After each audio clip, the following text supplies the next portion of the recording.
starting at page 43 of the exhibit bundle.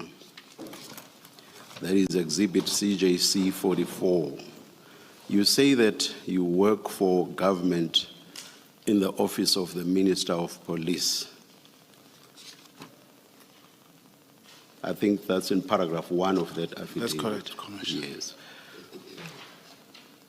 In response to a question by Mr. Shaskalsin, you said that that statement was a lie, correct? That's I just correct. want a yes or no answer. Yes, Commissioner. Yes. I understand you to say you deliberately told this lie for a specific purpose, correct? Correct, Commissioner. You told this lie under oath, correct? Correct, Commissioner. Now, do you consider an oath to be binding on your conscience? I consider it, Commissioner.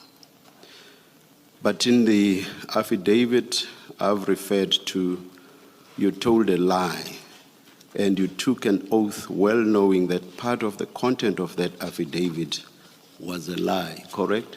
Correct, but I was on duty in executing my duties, Commissioner. But it's correct that as you took the oath, you knew, even as you took the oath, that you were lying in that affidavit, correct? Correct, to achieve the objective of the mission, Commissioner. But it's correct that you took the oath knowing that you were lying. It's true, Commissioner. That's correct. I will ask you, do you consider an oath to be binding on your conscience? I consider it, Commissioner. Can you explain, though? Can you explain what you mean by that? There's the oath you took in respect of CJC 44, and as you took the oath, you knew you were lying. When you took that particular oath, did you consider it to be binding on your conscience, that earlier oath, not the one you took before us? Did you consider that to be binding The one on your the affidavit. Sorry, CJC 44, at page 43. That's correct. Commissioner, will I be allowed to say something, please? Can you just answer the question? Yes. Did you consider that oath to be binding on your conscience? For the purpose of the mission I was undertaking, Commissioner, it was the only way to execute that mission. And can you now answer the question directly? Okay, thank you, I hear you. Can you answer the question directly? Did you consider that oath to be binding on your conscience? Yes or no? You've given an explanation. Now I want a direct answer to my question.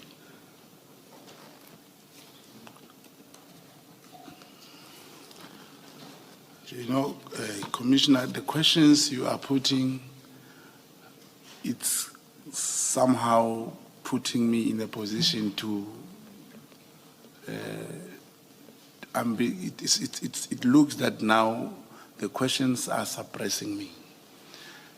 And when I say, may I say something to the Commission, I thought I could bring probably a particular understanding. Mr. Mogotsi, you do give a very lengthy explanation when you were questioned by Advocate Shaskalsin. You explained fully why you did what you did in respect of the oath in CJC 44. So you've given your full explanation. I am aware of it. All right. So in trying to explain again, it cannot be on the basis that you think I do not remember your full explanation. Yeah. Advocate Shaskalsin gave you the time to explain. He did not interfere, nor did we interfere. So we have heard your explanation. Do you get me? I get you, but what I was about to say now, Commissioners, is to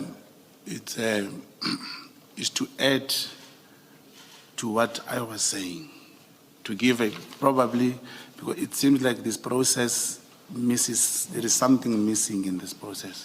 Are you going to add something different to what you already explained fully yesterday?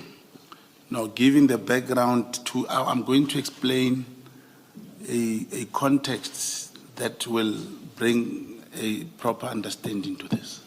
so that you do not leave this room with a view that you are being suppressed. I'm using your verb. So perhaps let me give you an opportunity to give yet another explanation. Thank you, Commissioner. Commissioner, when I came here to this commission, I never said I'm a high priest.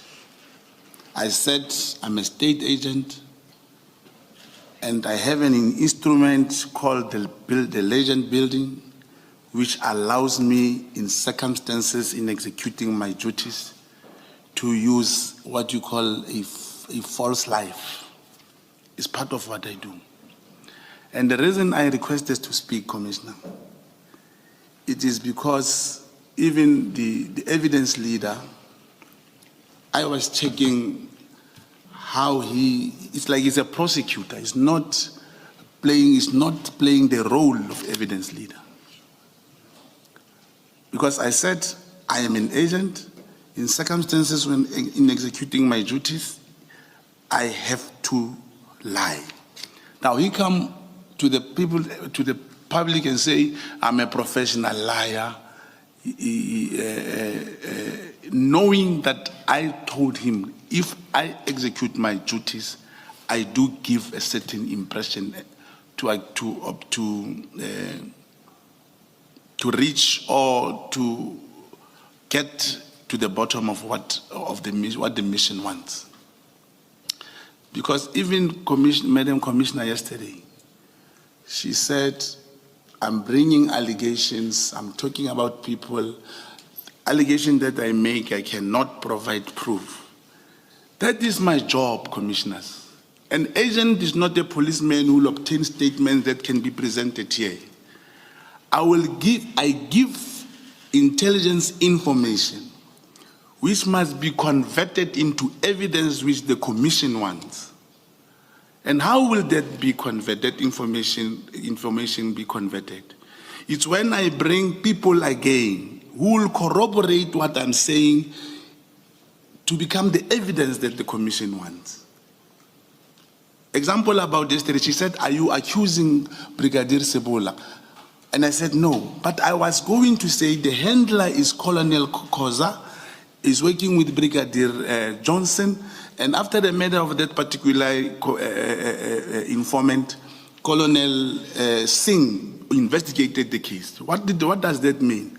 It means when he meets with the commission, he'll be able to show the commission the light as to up to where his investigation arrived. But the moment you say, you cannot say that, I'm not a policeman. I cannot even analyze what you call intelligence information. And I'm bringing raw information, but I'm not saying I cannot support or I cannot get anyone to come and corroborate. And last thing that I'm trying to say about Senior Counsel Charleson. Evidence leader, maybe I should read this. Please, Commissioner.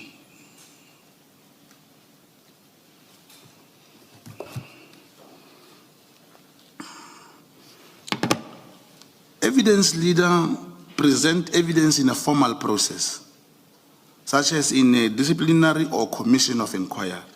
Their role is to assist a committee or tribunal by organizing a leading evidence, which include preparing witness, interviewing them, presenting their evidence in a clear and structured way.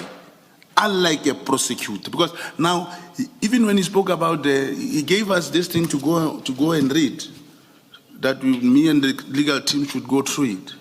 Now, he comes and talk about the Richards Bay terminal, and I was not prepared, of which I also have a story to tell, that the coal that comes from there goes straight to Israel. There was people protesting in Richards Bay.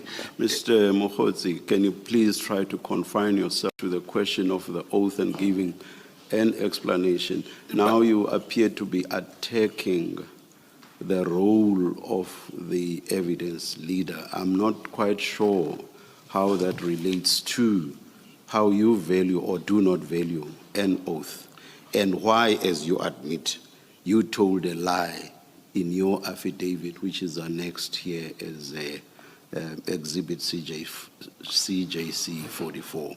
Can you please, I'm giving you all the leeway to explain yourself with regard to the lie that you admittedly told. But please don't veer off to a whole lot of other issues. Thank you, Commissioner.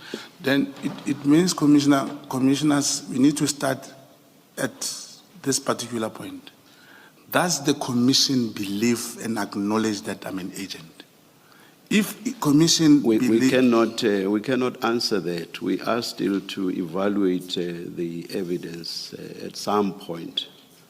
So we cannot say, yes, we believe you, Mr. Mogotsi. We cannot do that, not now.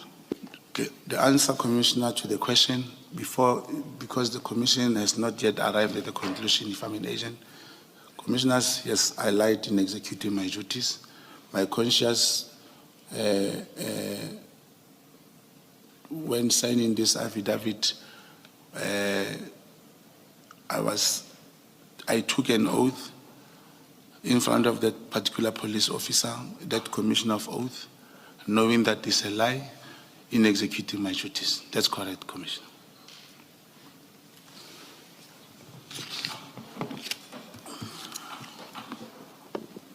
I want to suggest to you, Mr. Mogotsi, and hopefully, and depending on the answer that you give, this is the last point I'm making at this stage.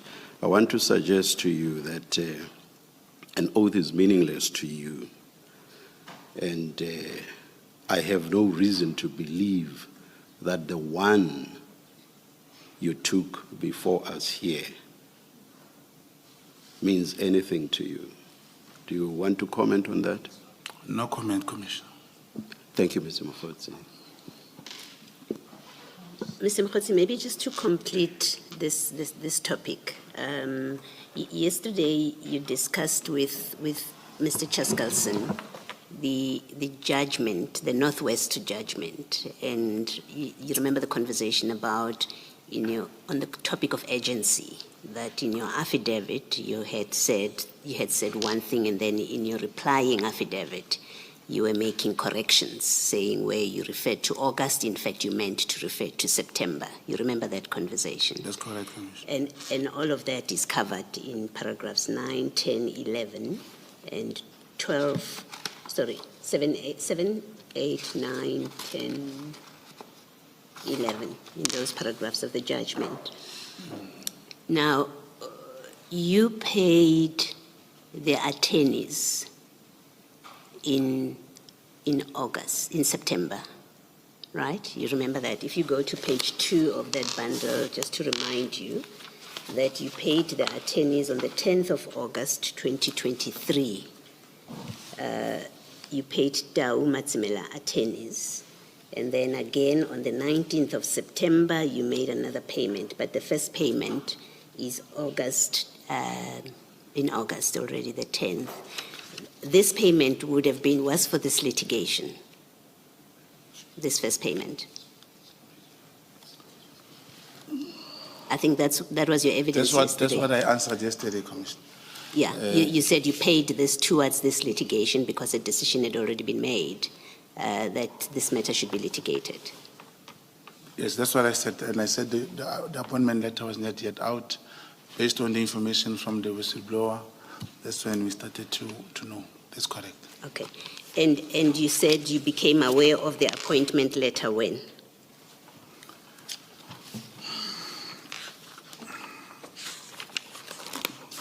I think you say in paragraph 7 that, in paragraph 9, rather, of the judgment, they did nothing after, you were criticized for doing nothing after the letter on 11 August 23, and then in your correction you said the letter, you became aware of it in September. That's when the letter came, tangibly, like being So available. what were you paying the attorneys for? I said there was information, and as I was speaking, if commissioners can remember yesterday, Yes. I said the Hotle and this Brown Hood Foundation, they did the payment after we have requested assistance, And I further said, because of the whistleblower who showed that the process, the internal process, without the appointment letter, who confirmed that so-and-so has been appointed. He did that during the month of August. And with that information, whether the lawyers were paid or not, there was no way you could bring an agent application until you get the proof that this so-and-so has been appointed. That's the reason. Yes, but you see, the judgment says, your affidavit says you only approached the lawyers in September.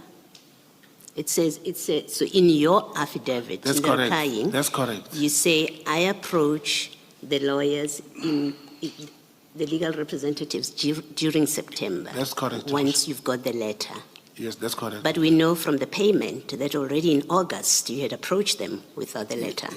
Yeah, that's correct, comment. But there was no way you could give them full instructions without the appointment letter. Yes, so it's not correct in your affidavit, in your replying affidavit, where you said to the court that I approached the legal representatives in September. Where I say August, it's a mistake, because that's what you said in your affidavit. You said to the court, where in the founding affidavit, I said I approached the lawyers in August. That's a mistake. I, in fact, approached them in September. You remember that's what happened, I remember. right? But the proof of payment, that schedule on page 2, shows that you actually approached the lawyers in August already. But it means when the date that should be considered is when you have full instructions. Whether the money is with the lawyers in January and you get full instructions in June, that's the only time you can be able to go to court.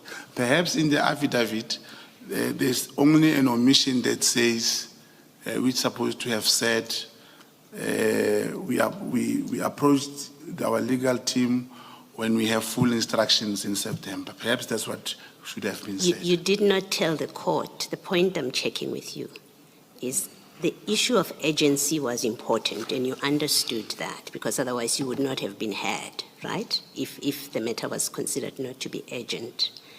What I'm putting to you is the court was misled when it was told that you only approached the lawyers in September, when in fact you approached the lawyers in August.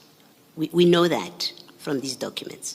It's true, Commissioner, but Yes. what would the lawyer do in August if there were no full instructions, Commissioner? There was nothing they could do. Yes. No, I'm not arguing there what would the lawyers do. I'm just clearing the fact of what the court was not told, or in fact what you said you were correcting, is where you had initially been honest with the court that the lawyers were approached in August, and when the issue of urgency was taken up, you then in your replying affidavit said, I'm correcting this, in fact it was in September. So on just the judgment, it looks like, in fact, in another affidavit, which was not about you being a contact or an informer, in an affidavit before court, in an urgent application, you actually misled the court into believing that you approached the lawyers for the first time in September, when in fact you did so in August. That's all I'm establishing with you. Perhaps, Commissioner, it should be understood properly. The second payment, there is a second payment in September. It shows that the first payment would have been a deposit. And approaching an attorney without full instructions, it's not like, there's nothing the attorney will do until all instructions are being paid up and submitted all the evidences. Now, it may be an issue of how lawyers are writing, and the commission should take into cognizance. Commissioners, I do not even have matric myself. And when you have a lawyer who prepares documents for you, you read, and as a layman, a lawyer may still not contextualize things in a understanding of this level. But what we know is the deposit was paid, and that whether approached or not approached, perhaps in front of the court, to approach the court means you must have full instructions. But by then there were no full instructions. On a separate topic, you also discussed yesterday with Mr. Chaskalson that Mr. Matala was he provided assistance in this court application. That's correct. You remember that? That's correct. And we know this court application was in 2023, so you met him before September 2024. You started interacting with him, with Mr. Matala. Yes, yes, that's correct. What was the nature of that relationship, such that he comes and advises you on litigation? What was the nature of your relationship? As business people, commissioners, and he did not come. Remember, we were talking over the phone. And as business people, you can discuss anything. It doesn't require a particular relationship to talk about anything. If we are known, maybe in Durban, being a successful businessman, and you happen to meet, I don't think there is anything wrong if I should call the businessman in Durban and say, hey, we know we are having this situation, the local businesses or companies are crying, can't you help us? And that time, he only gave us ideas. So he called you out of the blue I called him. You called him. That's correct, Commissioner. You knew him from where when you called him? And I'm asking because until your evidence yesterday, I was under the impression that the first time you had anything to do with him from your evidence was September 2024. And yesterday you conceded that in October already, 2023, you had some dealings with him. So I'm trying to understand the nature of your relationship with him. There was no any dealings. It's a person that I knew, and that's it. I did not even know. I was not even that much close to him, but I could talk to him, and the issue here was to get assistance on assisting those local business people. What kind of assistance were you looking for? He's not a lawyer, at least I think. Mr. Matlala is not a lawyer, and you are preparing a court application. What assistance did you I'm not call a lawyer. for? I'm not a lawyer, Commissioner. But business people came to me requesting me to help them to go to court. It is not about being an attorney or a lawyer. When someone needs or ask or any kind of, when you engage, a person can hear, oh, this person can help me. So what I'm asking is, you called Mr. Matala. I think that's what you've just said now. That's correct. And I'm saying, well, he's not a lawyer, so help us understand. Why did you call him, and what were you expecting from a non-lawyer will say to you about an application to court? Commissioners, I called him, talking to him, and if you tell him of a scenario of what is happening in Mahike in that time, he will just give you some ideas what to do. It's not that you approach him knowing that he has legal background or something.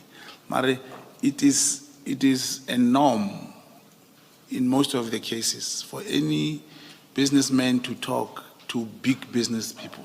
Like, he's a big businessman. There's nothing wrong to talk to him. Okay. Thank you. Thank you. Thank you, Mr. Joseph. Yes. Good morning, Mr. Mogotsi. Good morning, sir. I've listened quietly and attentively to your testimony.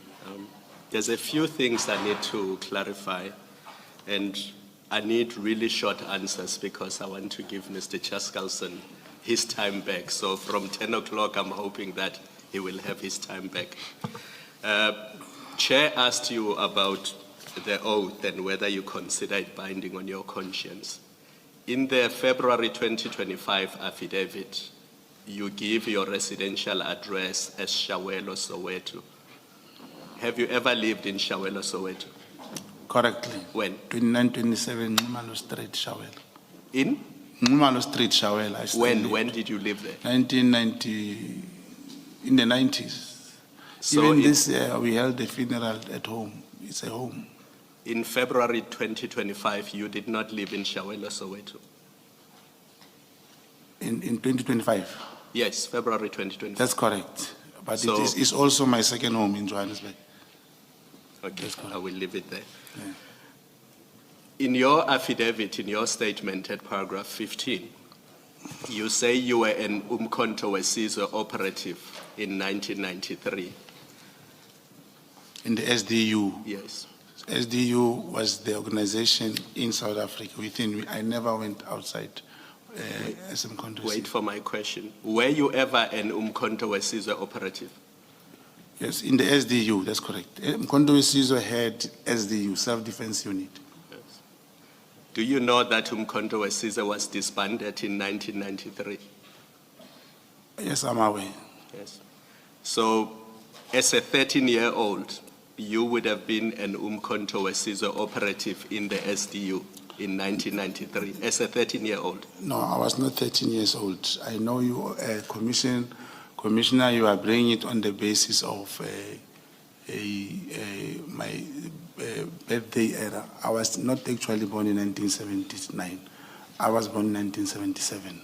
So that's another lie in your affidavit No. when you said you were born in August 1979. That's another lie. No, Commissioner, it's not a lie. Commissioner, my ID number, my date of birth in the Home Affairs, even my mother knows.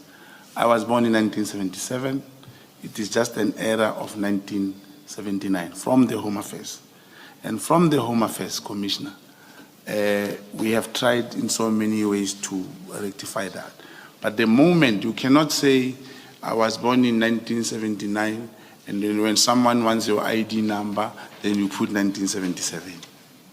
Mr. Mogotsi, it's your affidavit which you signed, and you say in that affidavit, I was born in August 1979.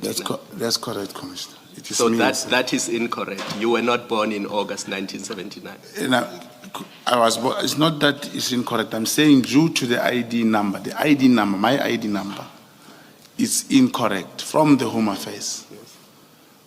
From the Home Affairs. And I grew up like that. And actually, I was born in September 1977, 22 September, not August. But the era that came from the Home Affairs, there was no way I could reverse and change it. Okay, let's move on from that. Thank you. Do you have any form of policing training? Formal policing training? No. Do you have any form of intelligence gathering training? Any formal training? Clandestine training, yes. Formal, you mean with qualifications? Yes. No. You don't have qualifications? No. The training was different. Do you have any form of qualification that involves forensic investigations? No. No. But now you want this commission to believe that in 2020, you were hired to investigate irregularities within crime intelligence. Commissioner, that is a fact. An irregular, the task was given to me, and for the commission, more clarity. It was not the first time. I just could not put. It's not in the statement. It was not the first time I was tasked to do any mission or a job for the crime intelligence. What qualifies you to conduct that investigation? My basic training. I have basic training. Which is what, Mr. Mogotsi? What is your basic training? On counterintelligence, crime intelligence, and counterintelligence. Where did you learn that? We were more than a team of 10. Commissioners, when you get that training, even the pre-1994 arrangement, as you said, the ANC was disbanded in 1993. You will have a class.